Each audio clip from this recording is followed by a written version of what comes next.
Lance doing what Lance does best. Austin Rivers was given a technical foul and ejected for not elbowing Lance Stevenson last night, who sort of did a good sell job.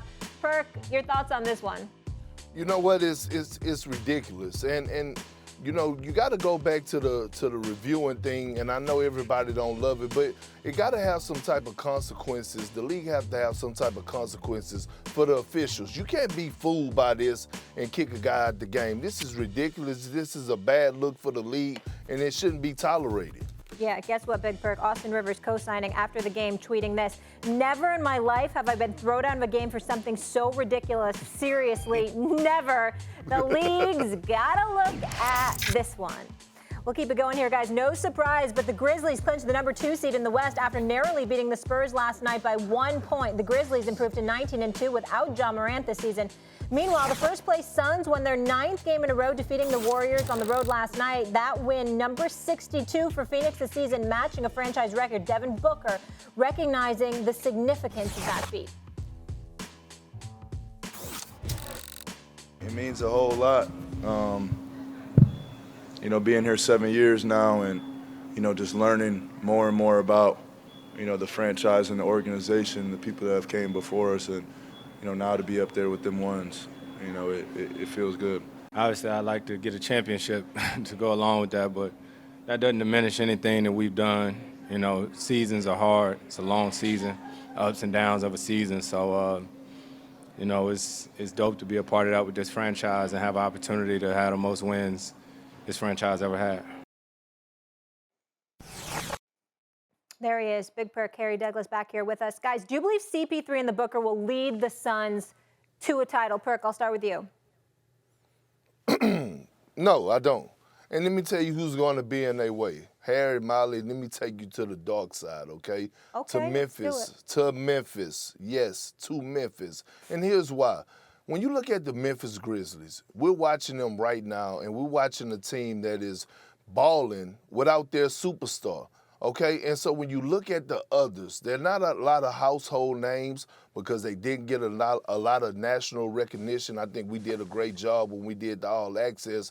But when you look at Big Steven Adams, by the way, who I raised up under my wing. When you look at Jaren Jackson Jr., who's a Defensive Player of the Year candidate, those two right there anchor in the middle on their defense. And when you look at the athleticism and the grit that they have at the wing position, and Desmond Baines, you know, you got Dylan Brooks, you have the kid Clark that comes in off the bench along with Melton, and they're defensively sound. We heard Draymond Green talk and sing praises about this team as well. And when you look at them again, they don't give a damn who you are. They're not backing down from anyone. They want all the smoke. We heard what Ja Morant said. He said they run up the chimney because they want all the smoke. So when I'm looking at this Memphis Grizzlies team, the way that they're playing right now, the type of tenacity, the type of swag that they have, I'm actually picking them to win in the Western Conference. Oh, not me. I'm going to go with the Phoenix Suns. And sometimes you can run up that chimney, but that damn chimney might be hot at the top as well. So I'm going to say this. When you look at the Phoenix Suns, right, I look at this team. I look at how efficient they are on the offensive end. Yes, they play defense. They're top 7 in points allowed on the defensive end of the ball. But you look at their three. I'm going to start with Chris Paul. We all know what Chris Paul has meant to the National Basketball Association since he came in the league. Now, what he has meant to the Phoenix Suns is everything plus more. Led them to the finals last year. This team just won a 60-second game last night. That ties a franchise record, and they have multiple games to play this year. Now I'm gonna go to Devin Booker. Perk, just 5 days ago, you tweeted that Devin Booker has entered the MVP conversation. Not over Embiid though, not over Jokic, but Devin Booker is playing a brand of basketball right now where he gets in his sweet spot and he gets in his zone, he can't be stopped. And then you look at DeAndre Ayton. I look at the 2 games that they played this year against each other. DeAndre Ayton didn't play any one of those games. And the Phoenix Suns won the first one, and then Ja Morant came with a basket at the end to win the last one. That's important. Then I look at a guy like Mikal Bridges, who played at Villanova under a guy like Jay Wright, won a national championship. He can defend. Not only can he defend, he can get you buckets. I love what Jay Crowder brings to the table as well. Defense, hitting shots sporadically when he needs to. But then Cameron Payne, I think this is an important piece right here. Cameron Payne, when I looked at Cameron Payne play the last few years, he was a guy that was just looking offensively to score.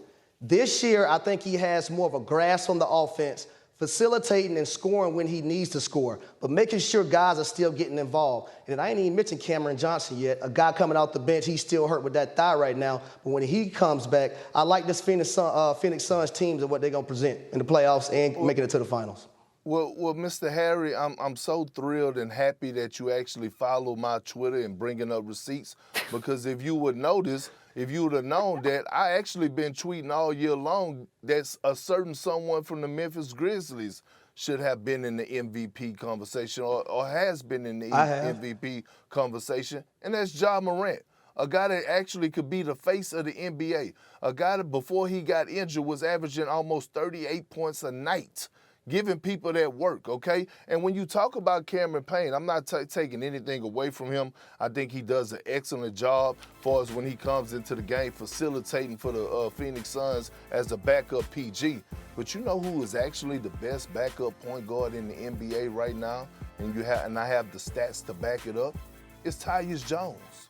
Tyus Jones, a guy that just dropped 25 last night, a guy that is leading the league for his efficiency, assist to turnover ratio. So when we talk about certain things, this is why I jump off the porch and I'm willing to bet everything that I have on the Memphis Grizzlies, because they have the personnel. They're committed. Yes, everybody keeps saying they're young, they're not experienced, but I always have to keep telling people it's okay to be young, but they have old souls. Thanks for watching ESPN on YouTube. For live streaming, sports, and premium content, subscribe to ESPN+.